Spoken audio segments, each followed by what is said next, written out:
Welcome to Thinking Through, a podcast where we slow down a bit and think out loud about technology and its impact on our lives. Today, we are thinking about AI governance. Conversations about AI they're happening around the dinner table, like the grocery store, the classroom.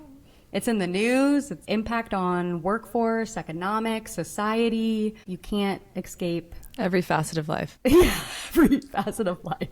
It's having a moment right now. It's a big moment. And right now, universities, classrooms, and public institutions are all trying to figure out what to do with AI. And the tricky part is everyone is moving at a different speed. So some places are building policies and infrastructure fast and quickly and mobilizing, and others are still trying to figure out, what are these tools? How do we use them? How do we feel about it? So the question we are wrestling at large today is, how do you govern something that is changing this quickly?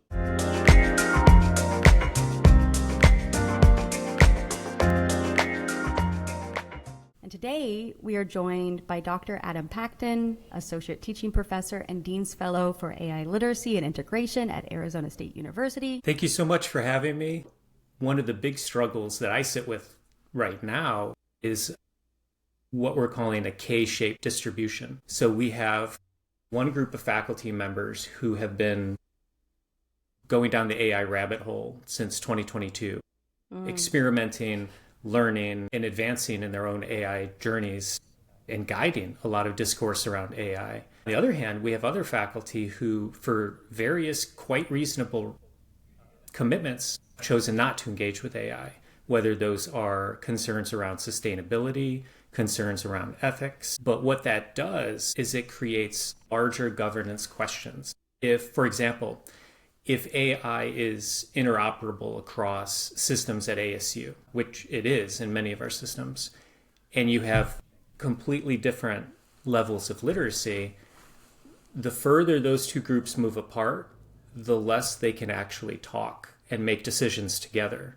So we run into this situation where that virtue of academic freedom and shared governance can actually lead to a lessening of agency and inclusion around that decision making and around that governance. What do you think it looks like when institutions are being thoughtful about AI? Or how do you try to even bridge that gap? I would say kudos on asking a question that cuts at the heart of so much of what's at stake. So I'll start first, and if I get lost in the two questions, I hope you'll bring me back. We'll bring you back. Always. Adam, don't worry. Don't worry. I've been accused of talking in paragraphs and semicolons, so I can get lost in the chapter sometimes. But what I think it looks like is what I see at ASU. When it works well, we have a deepening, and bear with me, this is going to sound strange given current discourse on AI. We have a deepening and flourishing of human connection. In the age of AI, one of the core literacies that we have to develop is our ability to form, sustain, and grow human relationships. Yeah.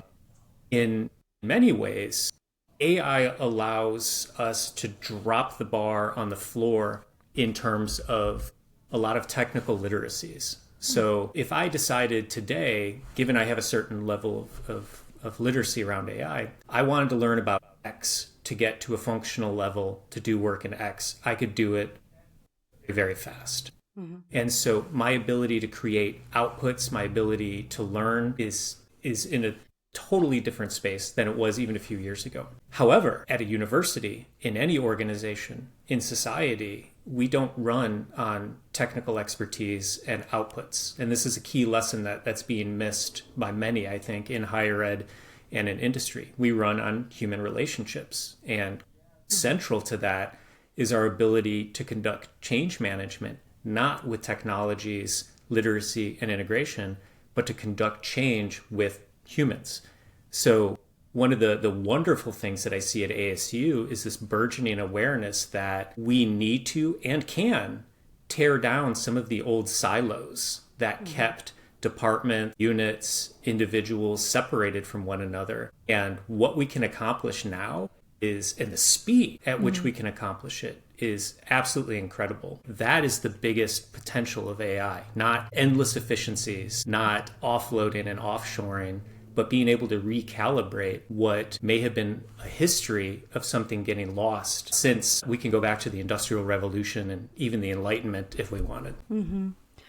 I am thinking about something of human flourishing, grounding in relationships. Can we frame AI governance as a way of human flourishing by coming together? I'm looking at it from the inverse of a lack of AI governance. How can that lead to a lack of human flourishing, or potentially the deterioration of human relationships? That's what you were talking about with that K-shape situation that you have going on. A lack of relationship or common ground or communication on this topic is leading to this strong divide, which you were saying, if we can get to that root and kind of solve that initial cause of the effect, we can potentially have that human flourishing. Does that make sense? Anna, that absolutely makes sense. And I think you're calling out something that has to be discussed in this context, which is when you have a breakneck velocity of change, and when it's happening during a paradigm shift where, everything in a paradigm shift changes, there's the ability to leave a lot of people behind very quickly. And this is something that keeps me up at night. And so I want to talk about that in a couple ways. I used to talk about a digital divide, which is becoming a canyon with AI. But I think that there is something else in terms of relationships that we have to address, which is the ability of AIs to create really negative relationship paradigms, especially among younger users. We have lots of statistics now about how often teens and even younger children are going to AI for relationship support, to create relationships. And this is in the absence of strong safeguards. That's a huge, terrifying concern. But even in the presence of strong safeguards, that movement towards a machine as a replacement for a fundamentally human interaction is a red flag. It's an alarm bell. And it's an alarm bell that shines its light on other things. And this is one of the greatest virtues of doing the work that I do. Is it's not, a brand new, innovative, shiny thing I do.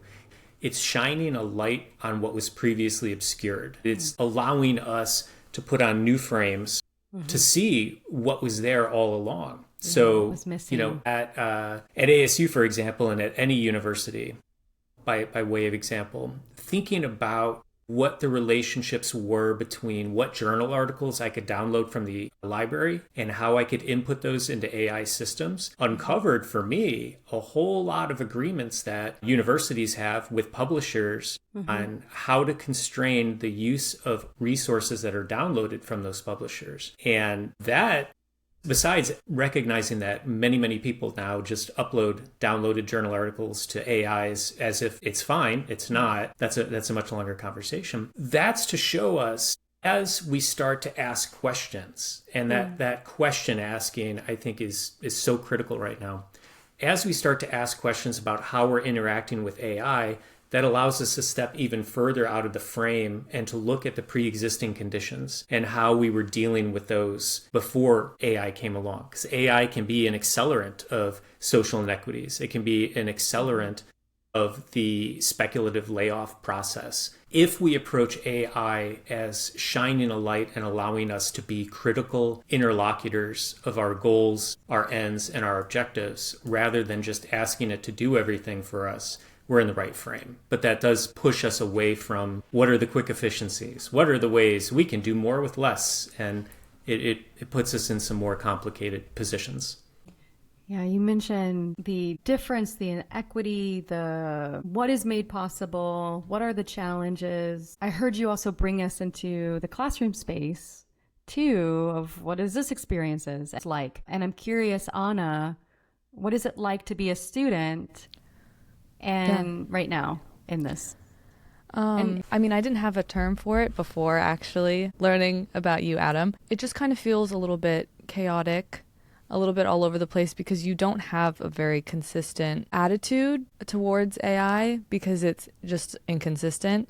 And I think that it's hard to create a strong, definitive stance on AI because it's really dependent on the class, the situation. I mean, for a lot of like my first year composition classes, I took those classes before AI actually entered the picture, you know? So I had taken those classes, I guess, the old-fashioned way. And that makes me think or wonder how my experience would have been different if AI had been in the picture when I was learning how to write in college for the first time, taking those first-year composition classes, which I know, Adam, you actually have taught some of those classes. And I'm wondering what your experience has been watching that, I guess, shift or adoption of AI. I have so much to say about writing and AI. But one of the fascinating things, and again, this is where AI shines a light on so many interesting things, is if you ask most students who teaches first year composition, they're going to think, well, English teachers. First year composition is taught from a variety of people whose education is radically different. So I have a PhD in rhetoric and composition. Like, I study very directly the discipline that focuses on how those classes are constructed, where they live in the university, philosophies around academic writing. But that approach is radically different from my colleagues who are educated in literature. It's completely different methodologies, completely different ways of thinking about knowledge, which is different from my colleagues who teach first year composition who have a background in creative writing. So one of the things about first year composition and AI as it enters is to be aware that the landscape is already widely divergent, even in the same program among how things are taught. And I mean, I know we're going to go into the direction of AI, but talking about that diversity, I mean, you want that, one, from speaking as a faculty, you want your faculty to have that creative writing, have that literature, have that rhetoric and composition, so that you can be able to engage in really incredible conversations at the table with each other. And then in the classroom, the students are getting exposure to different ways of approaching, and that's an asset. That said, the best composition programs make that diversity a strength in ways that are outcomes aligned through things like norming. So faculty come together, they talk, they make sure that they're all still getting at those outcomes. But where are we doing that with AI? Oh, yeah. So we have 100%, again, want to emphasize senator hat and own commitments. Academic freedom is a must. We cannot have innovation without it. But we butt up against that coherence question. Where are our points of coherence? At what levels of specificity do they exist? And who's responsible for those? And that, in a nutshell, it's AI governance questions. What does an academic integrity policy look like in one class, your freshman level versus your senior level course? Who sets those policies? Is it discipline specific? Is this something about the identity of an institution? So for ASU, for example, and I'm going to be a provocateur. Ooh, spicy. Do it, Adam. One thing you'll see about me is I step out of frame a lot and I back up. So I just want to say my PhD was in disability accommodation within composition courses and in higher ed in general. So I've done a lot of theorization around accommodation. It's really important to me. And that's one of the reasons why I love the charter at ASU. Our success is measured not by whom we exclude, but whom we include. And that raises questions about AI integration. So if we have courses that are strongly exclusionary of AI use, but we know that AI has a solid, AI understanding has good ROI for workforce development, that it benefits lots of neurodiverse learners, then are hard policies that refuse the ability to use it exclusionary? Are they not in line with our charter? Yeah. So it's those different levels of where does the academic freedom come and where do the high level commitments of the institution come? That's what creates the churn for AI level setting. Totally. And I was thinking, Ana, I wonder if it feels in a way of playing academic AI syllabi roulette. Yes.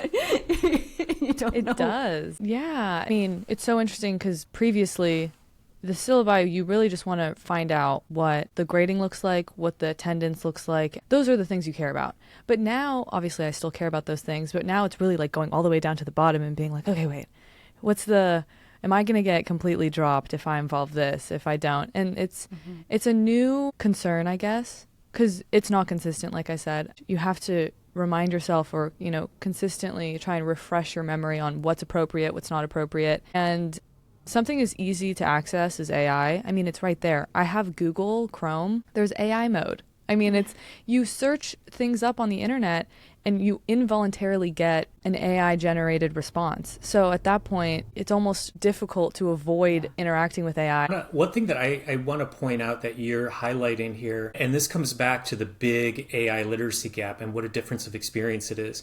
When I think about the text, I call it the text wall, but it's more of like an overwhelming text wave, like one of those apocalyptic movies where the wave is crashing in. Tsunami. Yeah. And when I think about trying to navigate as a student 5 massive syllabi with the diffusion of policies, that creates a risk surface for students in like, what's okay over here? What's okay over there? Well, I was going to jump in there about sort of the things that I see or have heard of reasons for banning AI in the classroom. Sometimes it's a fear about cheating. Sometimes it's discomfort with the technology. The instructor, the professor's personal feelings about the AI. Like, I don't like AI, we're not going to use it.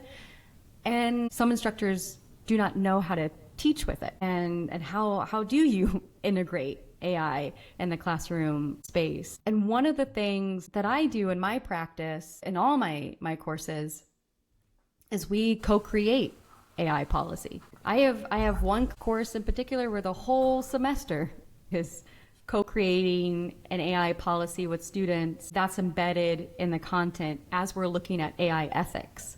Because as we approach things in different cases, ethical cases around technology and AI, how does it then speak back to our policy, to our values that we're holding together? And this piece about relational learning, relational togetherness, flourishing, governance, co-creating an AI policy, and this is me, is the best thing that I've done for my practice. It's the best thing I've done for relationships with my students in this age right now. I have found that students are so hungry to talk about AI, to have answers and guidance. And much of the work is us slowing down and naming, what are you comfortable with? What are your boundaries? How do you feel about this in your life? And when do you want to use it? When do you not want to use it? And what does that mean as a mini glimpse of society that we're creating in this bubble of a classroom? We're modeling how to make good ethical decisions. Yeah. Now in your life, but out. What does that look like? I feel like what you're doing, like on the micro level, co-collaboration, making it, Adam, like you said, more about relationships. What about what the space or the people need? What you're doing in the micro needs to be, I feel like that's what's missing in the macro, is the interconnected, open communication. Let's find a solution that works for us all, as opposed to just do what makes you comfortable. And if you're confused, well, good luck. First, Allison, that practice of the co-creation of the syllabus, like that's bang on. That should be, at the very least, in terms of the AI policy, like that should be the basement level for everybody. Mm-hmm. I know that it's often not for various reasons, but one thing that I do that's similar is I have a general policy. And the policy, one thing that I'm very clear to tell my students is, I don't know everything about this. You may have ways that you think are big value adds. You may know things that I don't. Talk to me about it. As long as you're not just like having an agent come in and take the class for you, like a lot of what's coming out is emergent. We learn together. We navigate together. Now, one thing, a further point that both of you were talking about, and we haven't really broken apart yet, is AI literacy and AI fluency. literacy is like knowledge of, and fluency is ability to work with, right? And that collapse, a lot of people have tried to collapse the two and say we should be thinking about fluency, but in the realm of academic freedom, that difference becomes integral. So I think that it is not untoward to ask faculty across disciplines to have AI literacy components that as a practitioner within your discipline, the students you're serving, they should know this. But in terms of working with the AI, requiring that, no. That should be a faculty by faculty choice. But even if we have that low bar of literacy, that helps to have a more coherent student experience. It helps to have a more coherent institutional experience, and it helps us to get policies at the appropriate level a little bit more easily. I want to zoom out for a moment because I think a part of what we are seeing governance is happening from the bottom up. Universities are experimenting. Teachers are experimenting. Public offices are experimenting. But the top of the pyramid, the place where we would normally see national standards or regulation or some coherence, is still taking shape. So institutions are filling that gap. They're trying to figure out AI literacy, fluency, what does it mean? What do we do with this in this space? And I keep coming back to, because we don't have any guidance really of what to do. And so we're the social experiment of figuring it out, and then may out of this something come, some framework come for what to do. I return to this thought because I think of, we don't even know what to do with social media. And this very much has the octopus legs of what a socio-technological platform holds. Like that's what AI has, just your hands are everywhere in it. I think it's like you focus initially on a class and a syllabus, and then you zoom out, and then you look at the college, and then you zoom out, and it's the institution, and then you zoom out further, and you just realize that, like you said, Allison, there is no rule.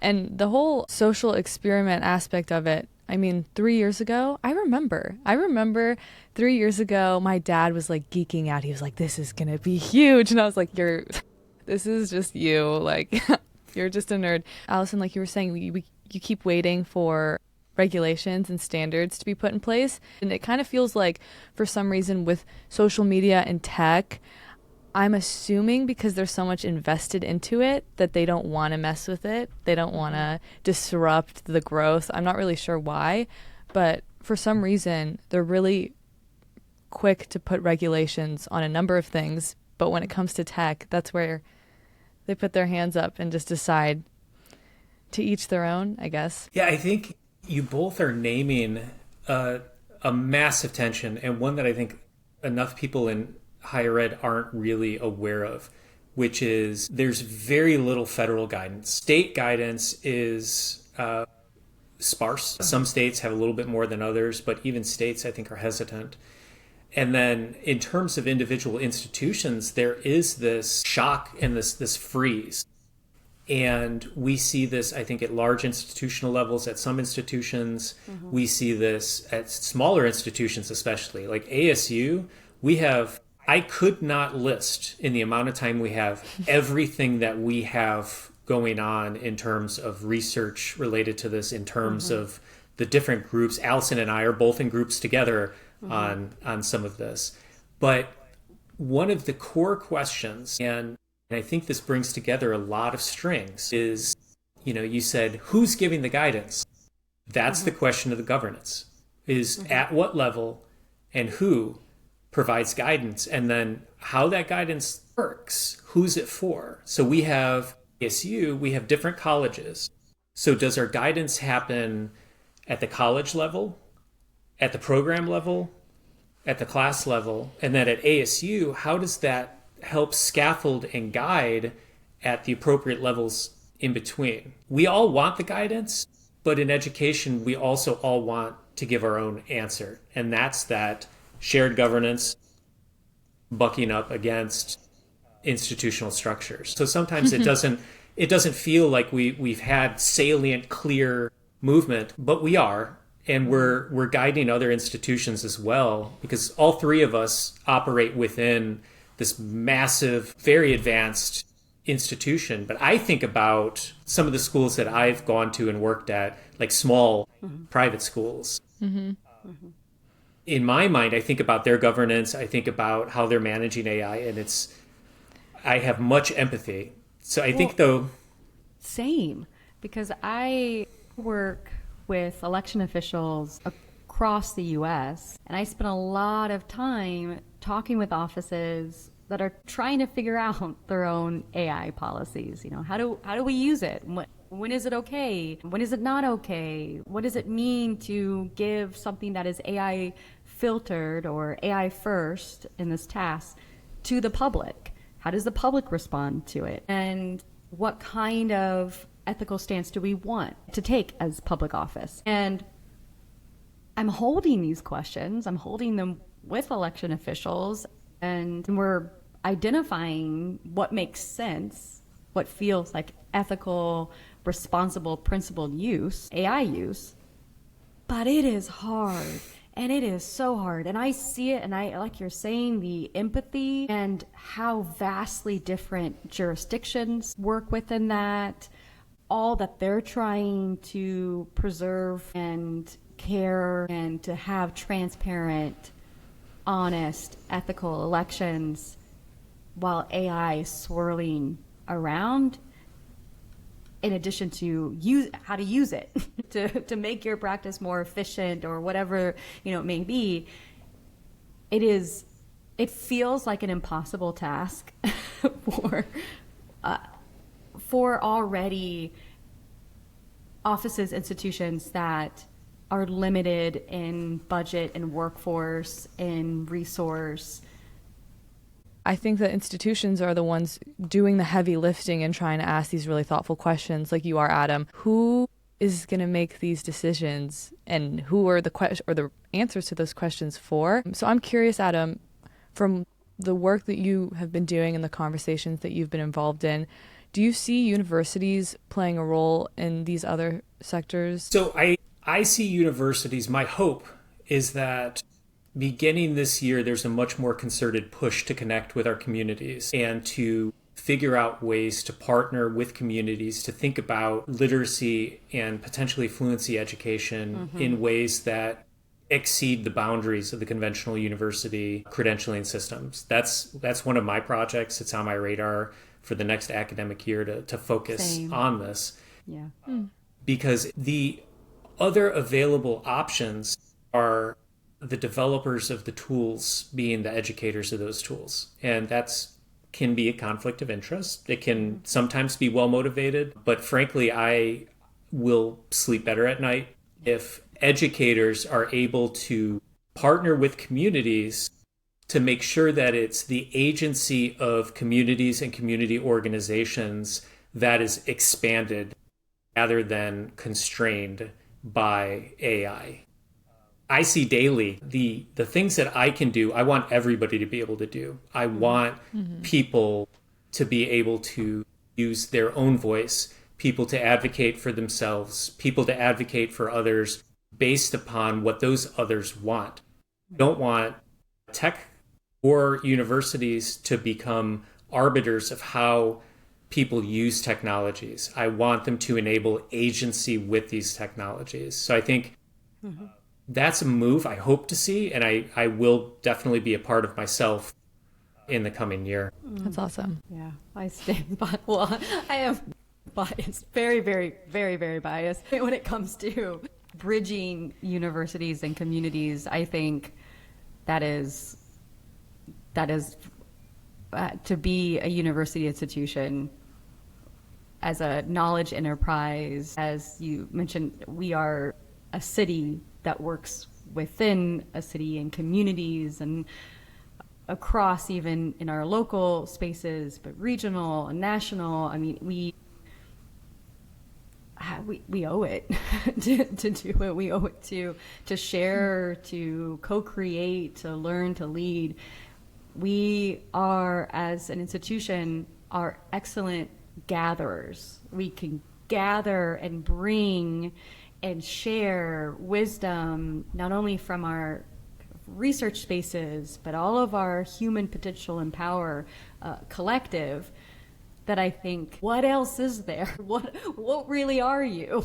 Institution, at large, why do you exist other than to grant degrees and so forth? It is such an opportunity, and I love that. I mean, this is kind of, this whole thing has been a big plug for ASU. But there is some badass work that we do in this space when it comes to community innovation, community-based, participatory action research, design thinking in this space, collaboration, cross-sector collaboration, industry to community, that it feels unique to other institutions that I've served for and worked for. And do we do clocking now? Is it yeah. Okay. All right. My experience in college has been unique because I go to ASU and I'm surrounded by these kinds of very pro AI conversations and opportunities to just be involved and work with and alongside AI.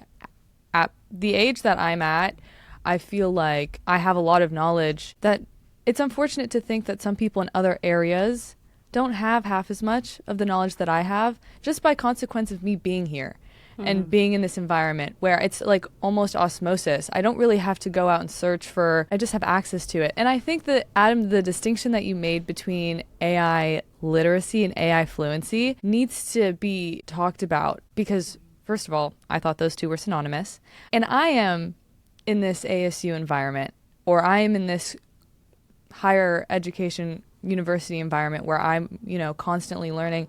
And I just learned about that. And I think it's really important to start, like Allison, like you said, from the ground up and just getting everyone caught up on a baseline. What is fluency? What is literacy? How can you... And also top-down guidance. Yeah, we're going to bridge this way. Everywhere, all sides. Meet me in the middle.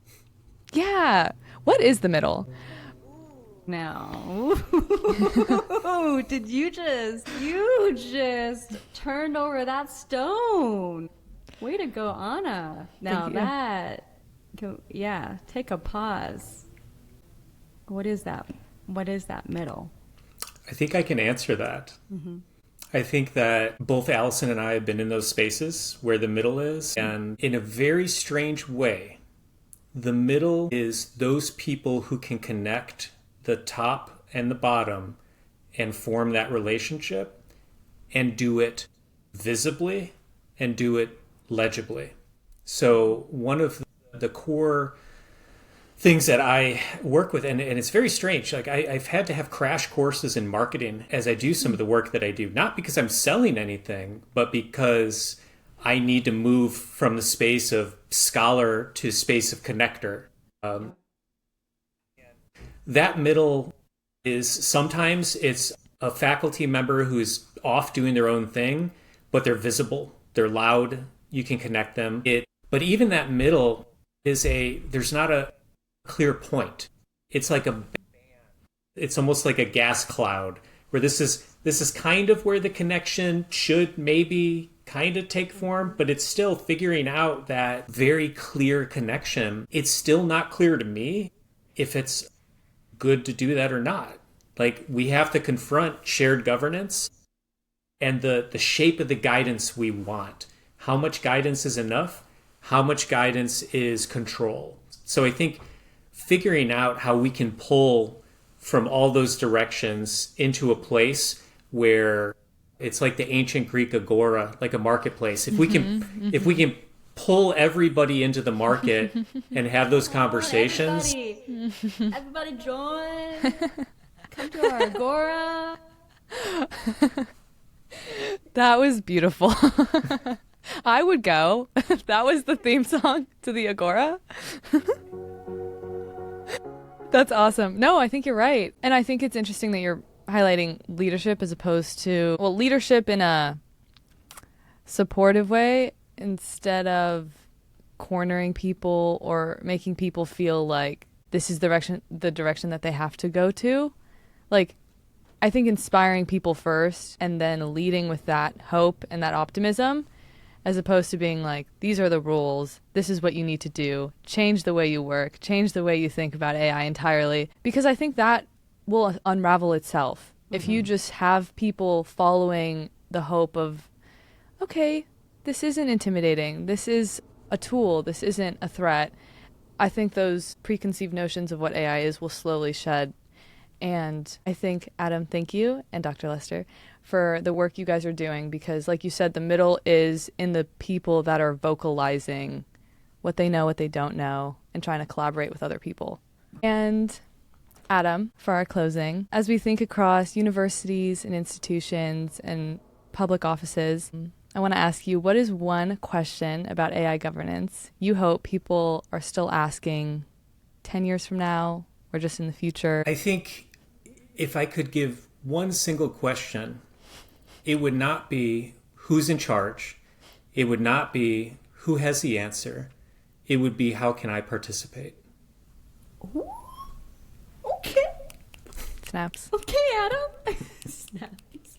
I love that question. That's amazing. It's not what your country can do for you, but what you can do for your country. But you got to do in the JF. Ask not what your country can do for you. What you can do for your country. Yeah. Oh my God, that's awesome. Oh my God, that was literally giving me life. That's amazing.